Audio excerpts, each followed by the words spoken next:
La pièce Dîner en ville, écrite par Christine Angot et mise en scène par Richard Brunel, est jouée au Théâtre de la Colline du 6 mars au 1er avril. On a rencontré Christine Angot et Richard Brunel pour l'occasion. On a tendance à l'oublier, mais derrière la chroniqueuse de Laurent Ruquier, il y a surtout une femme de lettres. Le monde des livres ne voit pas Christine Angot comme la polémiste brute de décoffrage dont n'est pas couché qui officie sur France 2 tous les samedis soirs, mais comme l'auteur à succès qui s'est fait connaître du public avec Inceste en 1999. À l'occasion de sa pièce « Dîner en ville » au Théâtre de la Colline à Paris, on a rencontré l'artiste mais on a aussi parlé à la chroniqueuse. Plus grand que à lire aussi, pourquoi lise-t-il Christine Angot? Celle qui ne cesse de répéter qu'elle n'est pas journaliste n'a pas de difficulté à s'asseoir dans le siège de l'interviewé.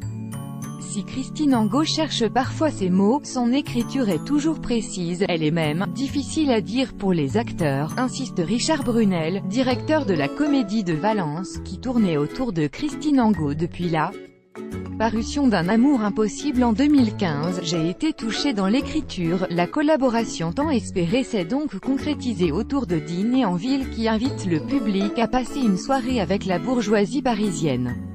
Une célèbre actrice, interprétée par Emmanuel Berco, et son compagnon, un ingénieur du son au chômage, refont le monde chez un grand nom de la mode à moitié dépressif en compagnie d'une directrice de théâtre pétrie d'angoisse et d'une femme médecin au bord du burn-out.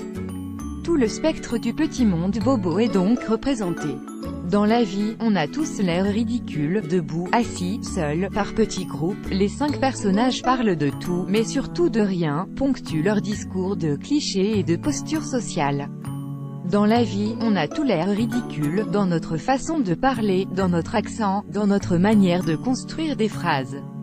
Mais il y a un endroit où on n'est pas ridicule, notre être, insiste Christine Angot.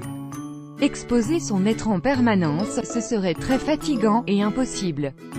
Dans la pièce, il y a ses pauses, ses affectations. Mais par petites touches, on perçoit ce que sont les personnages dans leur être, plus grand que à lire aussi, Christine Angot et Yann Moix, le duo de l'enfer pour les invités. Et devant cette comédie sociale, une question surgit, quelle est la différence entre cette parade un peu grotesque et ce qu'elle joue sur le plateau de Laurent Ruquier? Les spectateurs ne sont pas dupes, ces talk-shows sont tous construits sur le modèle du dîner. Avec la lumière de la télévision, vous ne pouvez pas être hypocrite, vous ne pouvez pas mentir à la télévision. Les spectateurs voient les visages. Les spectateurs ne sont pas dupes, ils décryptent tout, pointe Christine Angot qui laisse apparaître une facette plus douce et sereine que celle qui se révèle sur le petit écran. Nous n'avons pas rencontré la Christine Angot qualifiée de violente par l'avocat Éric Dupond-Moretti, mais une auteure émue lorsqu'on fait une légère allusion à son échange avec Virginie Calmel, vice-présidente des Républicains. Elle esquive les questions sur le sujet et craint de ne pas être comprise.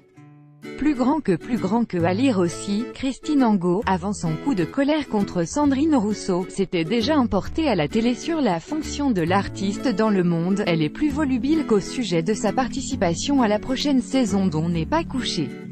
Le rôle de l'artiste dans la société, c'est de ne pas considérer qu'il joue un rôle en tant qu'artiste. Presque tout le monde agit en tant qu'artiste, en tant que femme, avocat. Le rôle de l'artiste, c'est essayer de ne pas parler en tant que.